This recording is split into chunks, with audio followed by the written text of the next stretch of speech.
Okay, so I have my paintbrushes here, and I'm using my level just as a straight edge. So I have all of these lined up, and then I'm just pushing this gently to make sure everything's in a nice line.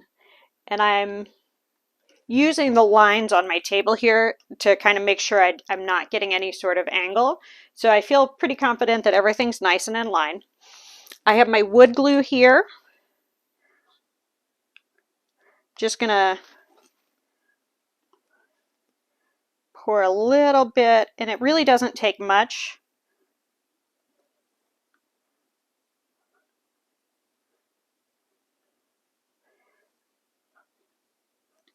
Wood glue is surprisingly strong. So just regular wood glue, nothing fancy. Doesn't have to be any particular brand. And I'm just going to take this cheap brush and kind of spread it around. It does not need to be goopy or so much that it's going to smush out. You just need it to make good contact with both pieces of wood.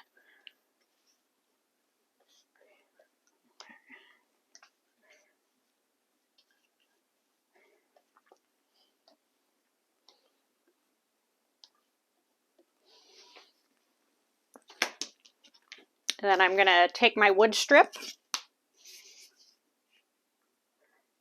I'm just going to place that on there so it's on the wood, not the metal. And then I'm just going to put a couple of heavy items on here. In my case, this is epoxy bottles. That one got smushed a little bit. There we go.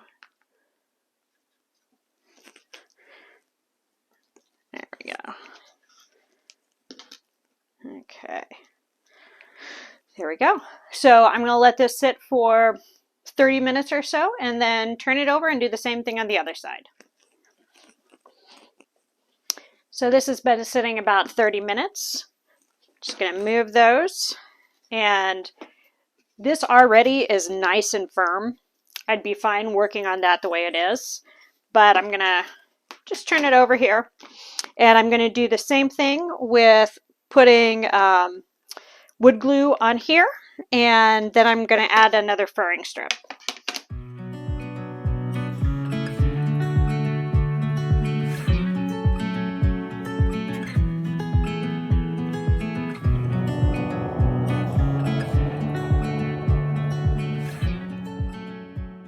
Okay.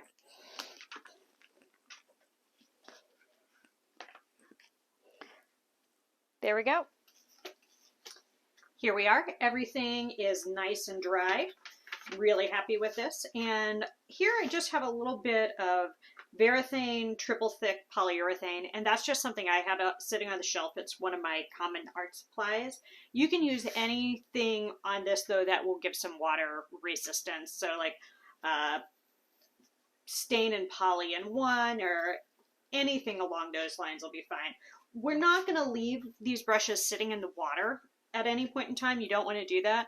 But when you're rinsing this off, you do want to keep the wood from swelling and things like that. So I'm just going to put one quick coat on and call it a day.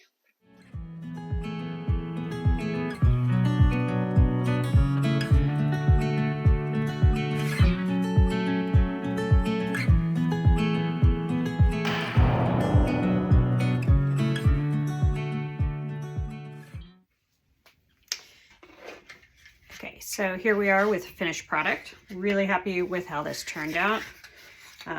One thing I would say that needs to be done is you do need to make sure you're pulling out any of the loose bristles here. And what I do is I just kind of run my fingers back and forth and then kind of pull to make sure anything that's loose is up, because you don't want to get that into your base coat here. So the other thing I wanted to show you guys was I was at Home Depot after I did this, and I was in the paint department, and I realized that these super cheap wood rulers that they sell there are absolutely perfect for this project. And they're like $1.50 each, and you can get them in the 36-inch length Or they also have these slightly shorter ones that are, I don't know, this is probably 20 inches long. And I did make a shorter one out of these guys to show you that too. And that works just as well. So super strong, easy to use. And yeah, that's that.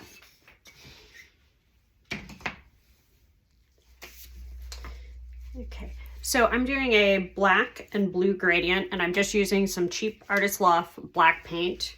And then I have this gorgeous sapphire color from Modern Masters. And I've put this in a smaller jar so it's easier for me to handle, but it is undiluted, just straight out of the can sapphire blue.